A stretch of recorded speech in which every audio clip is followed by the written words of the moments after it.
శతం జీవ శరదో వర్ధమానః శతం హేమంతాచ్చ శతం వసంతాన్. అంటే ఇది వేదవాక్కు.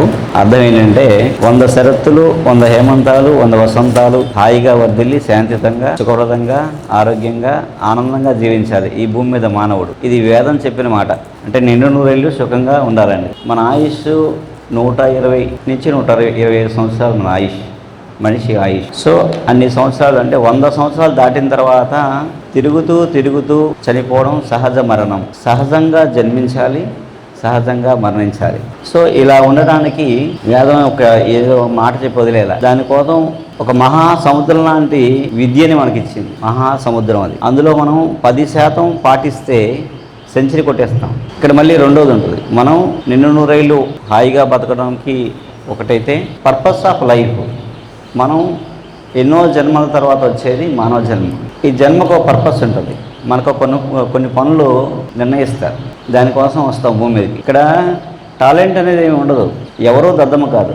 భారతదేశ గడ్డ మీద, ఈ భరత భూమి మీద పుట్టిన వాళ్ళు ఎవరు కూడా దద్దమ్మలు కాదు. అందరూ క్రియేటర్స్, చాలా తెలివైన వాళ్ళు. ఈ భూమి స్వభావం అలాంటిది. ఇప్పుడు ఏంటంటే ఆయుర్వేదంలో ఆయుర్ అంటే ఆయుష్ని పెంచేది వేదం. ఆయుర్వేదం ఆయుష్ని పెంచే వేదం. వేదాల్లోంచి వచ్చింది ఇది. 70% ఆయుర్వేదంలో 70% మనం జబ్బు రాకుండా ఎలా ఉండాలో చెప్పిందే ఆయుర్వేదం. ఏ శాస్త్రంలోని లేదు. జబ్బు రాకుండా ఎలా ఉండాలో చెప్పిన శాస్త్రం ఏ శాస్త్రం లేదు, ఇక రాదు కూడా. ఏ మందులు రావు, ఏ సైంటిస్టులు చెప్పలేరు. కొన్ని వేల సంవత్సరాల క్రితమే మనకి జబ్బు రాకుండా ఎలా ఉండాలో 70% చెప్పేశారు. ఉన్న 30% మాత్రమే వైద్యం.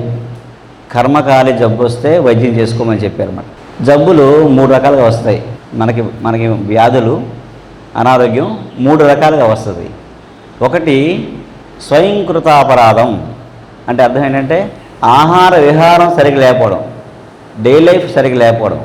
అంటే లేచే టైం సరిగ్గా లేకపోవడం, ఫుడ్ టైం సరిగ్గా లేకపోవడం స్వయంకృత అపరాధం. దీనివల్ల కొన్ని జబ్బులు వస్తాయి. అవి సెట్ చేసుకుంటే పోతాయి. దానికి మందులే అక్కర్లా, ఏ డాక్టర్ అక్కర్లేదు. మళ్ళీ ఆ లైఫ్ స్టైల్ సెట్ చేసామనుకోండి 70% జబ్బులు తగ్గిపోతాయి. మనం ఏం చేయక్కర్లేదు. ఇంకో రకం జబ్బులు ఉంటాయి. ఋతుచర్య అంటే ప్రకృతి వైపరీత్యం అంటాం. కాలానుగుణంగా వచ్చే జబ్బులు. వర్షాకాలం, వేసవికాలం, శీతాకాలం, అలాగే కాలం మధ్యలో సంధి, అలాగే ఋతువులు. ఆ ఋతువులు అని చెప్పుకున్నాం కదా, ఆయా ఋతువుల్లో వచ్చే జబ్బులు ఉంటాయి. అవి ఆ సీజన్లో వచ్చే జబ్బులకి ప్రకృతి మనకి చాలా ఇచ్చింది. ఏంటంటున్నారు? ఆహారం. ఆ సీజన్లో మనం ఏ ప్రాంతంలో ఉంటున్నామో, మనం నివసించే ప్రాంతం ఏదైనా ఈ భారతదేశంలో ఎక్కడ నివసిస్తున్నా, మనం నివసించే ప్రాంతంలో చుట్టూ 200 కిలోమీటర్ల దూరంలో ఏం పండుతున్నాయో, ఏం వంటలు ఉన్నాయో, ఏ సాంప్రదాయ వంటలు ఉన్నాయో అవి తినాలన్నమాట.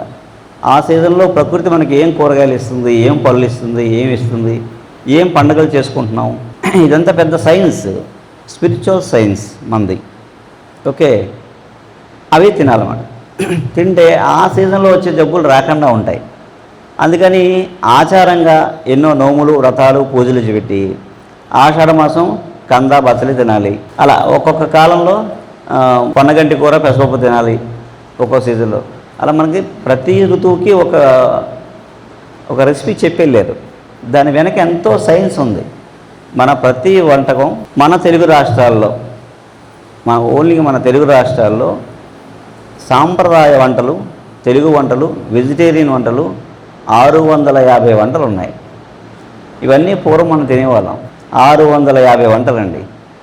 కేవలం పులుసులు, రసం కాకుండా ఒట్టి పులుసులు 60 రకాల పులుసులు ఉన్నాయి. అంటే ఆ సీజన్లో వచ్చేతో అన్ని రకరకాలు చేసుకునే వాళ్ళు ఉంటుంది. అలా ఏంటంటే ప్రకృతి వైపరీత్యం వల్ల వచ్చిన జబ్బులు మనకి ఏ సీజన్లో ఏం దొరుకుతాయో అవి తింటే పోతాయి. అవి జబ్బులు రావు, ఉన్నా పోతాయి. ఇక 3వ రకం జబ్బులు ఉంటాయండి. అవేంటంటే పూర్వజన్మ కృతం పాపం వ్యాధి రూపేణ బాధితే. అంటే ఖచ్చితంగా మనది కర్మ సిద్ధాంతం. యాస్ట్రల్ బాడీ డిస్టర్బ్ అయినప్పుడే ఫిజికల్ బాడీలో మేజర్ ఇష్యూస్ వస్తాయి, పెద్ద జబ్బులు వస్తాయి. అవి పూర్వకర్మ వాళ్ళే. అది మన కర్మో, మన పూర్వీకుల కర్మో. మన పూర్వీకులు మనకు ఆస్తులు ఇస్తారో వాళ్ళు చెప్పలేం, కానీ ఖచ్చితంగా అలా కర్మలు మనకు ఫాలో అవుతాయి. వాటి వల్ల మనకు జబ్బులు వస్తాయి. సో దానికి చెరకుడు లాంటి వాళ్ళు ఏం చెప్పారంటే, కర్మ విపాకం చేసి వైద్యం చేస్తే ఆ జబ్బు కూడా పోతుంది. ఆ కర్మ విపాకం అంటే ఏంటి? పూజ, అభిషేకం, హోమం, దానం, ధర్మం, తీర్థయాత్రలు, చెట్లు నాటడం, ఏదో ఒక ఉంటుందండి. ఏ కర్మ వల్ల ఏ జబ్బు వచ్చింది, ఆ జబ్బుకి పరిహారం ఏంటనేది ఒక శాస్త్రం కూడా రాశారు. కర్మవిపాకాన్ని చాప్టర్ కూడా చాలా పుస్తకాలు ఉంటాయి, ప్రత్యేక విడిగా బుక్స్ కూడా ఉన్నాయి, మీకు చెప్తాను, కలిసి కొనుక్కోండి. ఏ కర్మ ఆ కర్మకు పరిహారం చేసిన తర్వాత మందిస్తే అది శాశ్వతంగా తగ్గుతుంది. ఇది ఆయుర్వేదం యొక్క లక్ష్యం. ఆ 30% వైద్యం అన్నానే అదే ఇది. కర్మ వల్ల పూర్వకర్మ వల్ల జబ్బు వస్తే మాత్రమే మందు తీసుకోవాలి. కర్మ పరిహారం చేసి మందు తీసుకుంటే జబ్బులు శాశ్వతంగా పోతాయి. మన ఆయుష్ చెప్పుకున్నాం కదా, 120 సంవత్సరాలు దాటిని. 100 సంవత్సరాల తర్వాత మనం ఎప్పటికప్పుడు అయితే ఇప్పుడు మన ఆయుష్ ఎంత అండి? 60-70 పడిపోయింది కదా. 60-70 అంటే మన సెంచరీ కొట్టేసినట్టే. ఇప్పుడు మనం అయితే ఒక 50 ఏళ్లలో ఇంత మార్పు ఎలా జరిగింది? 50 ఏళ్ల క్రితం సెంచరీస్ కొట్టిన మనం వితిన్ 50 ఏళ్లలో మనం 60-70 పడిపోయాం. ఏంటి కారణం? రీజన్ మన ఆయుష్ సగం తగ్గిపోయింది. ఇది సృష్టి ధర్మం కాదండి. సృష్టి ధర్మం ఎప్పుడూ ఒకసారి ఉంటే ఆ ధర్మం అది కంటిన్యూ అయిపోతుంది, అదేం బ్రేక్ అవ్వదు. సో మనం బ్రేక్ చేసుకున్నాం దాన్ని. మన జీవన శైలిలో మార్పు రావడం వల్లే, కేవలం మన జీవన శైలిలో మార్పు రావడం వల్లే, మన ఆలోచన విధానంలో మార్పు రావడం వల్లే, మనం ఫిజికల్ ప్లేన్లో ఆలోచించడం వల్లే, యాస్ట్రల్ ప్లేన్లో అనేసి మనం ఫిజికల్ ప్లేన్లోనే మనం మాట్లాడుకుంటున్నాం. మనంతా ఫిజికల్ వరల్డ్లో ఉన్నాం. ఇంతకుముందు అందరూ యాస్ట్రల్ వరల్డ్లో ఉండేవారు. అందరూ కూడా పూర్వీకులందరూ యాస్ట్రల్ వరల్డ్లో ఉండేవారు. ఏం జరిగినా యాస్ట్రల్ వరల్డ్లో ఆ ఫ్రీక్వెన్సీలో ఉండేవారు. ఇదేంటి? జస్ట్ థాట్ ప్రాసెస్ అంతే. మనం ఏ వరల్డ్లో ఉన్నామో మనం ఆ స్టేజ్లో ఉంటాం. యాస్ట్రల్ ప్లేన్లో రోజు మనం ఆ ఆలోచనతో ఉన్నాం అనుకోండి, మన థాట్ ప్రాసెస్ అలా ఉందనుకోండి, మనం ఫిజికల్ ప్లేన్ బాగుంటుంది. సో యాస్ట్రల్ ప్లేన్ పక్కన పెట్టేసి ఓన్లీ ఫిజికల్ ప్లేన్కి ఆలోచిస్తున్నాం అనుకోండి, ఈ రోజు ఏది తినాలి, ఎన్ని క్యాలరీస్ ఉండాలి, ఎన్ని బర్న్ అయ్యాయి అని ఏదో పెట్టుకుని తిరుగుతున్నాం అనుకోండి, తొందరగా వెళ్ళిపోతాం పైకి, తొందరగా పైకి పోతాం అన్నమాట. ఇది మనకి పాశ్చాత్య దేశాలు వచ్చి మనం పరిపాలించిన తర్వాత మనదంతా మూఢాచారం, మూఢనమ్మకం అని చెప్పి మన తప్పుదోవ పట్టించి మన యాస్ట్రల్ ప్లేన్ అనేది ఆ థింగ్ తీసేసి ఓన్లీ ఫిజికల్ వరల్డ్లో తీసుకొచ్చారు. ఇప్పుడు ఇంకా దిగజారిపోతున్నాం మనం. ఇప్పుడు ఎక్కడ ఉన్నామంటే మనం ప్రమాదపు అంచున ఉన్నాం. ఎందుకు చెప్తానంటే మాట, మన ఆయుష్యే 60 ఏళ్ళు అయితే మన నెక్స్ట్ పిల్లల పరిస్థితి ఏం తెలుసా అండి? 30 years. మనకి 60 ఏళ్ళ ఆయుష్, 30 ఏళ్ళకు 60 ఏళ్ళకు మనకి బీపీలు, షుగర్లు, థైరాయిడ్లు, క్యాన్సర్లు వచ్చాయి. సో నెక్స్ట్ జనరేషన్ 30 years వాళ్ళకి 15 ఏళ్ళకే బీపీలు, షుగర్లు, థైరాయిడ్లు, క్యాన్సర్లు వస్తాయి. అప్పుడు అవి చాలా చిన్న జబ్బులు, అంతకన్నా ఇంకా పెద్ద జబ్బులు వస్తాయి. సో వాళ్ళ పిల్లల పరిస్థితి ఏంటి? వాళ్ళ ఆయుష్ 7 years. అంటే పుట్టుకతోటే ఏదో పెద్ద జబ్బుతో భూమి మీదకి వస్తారన్నమాట.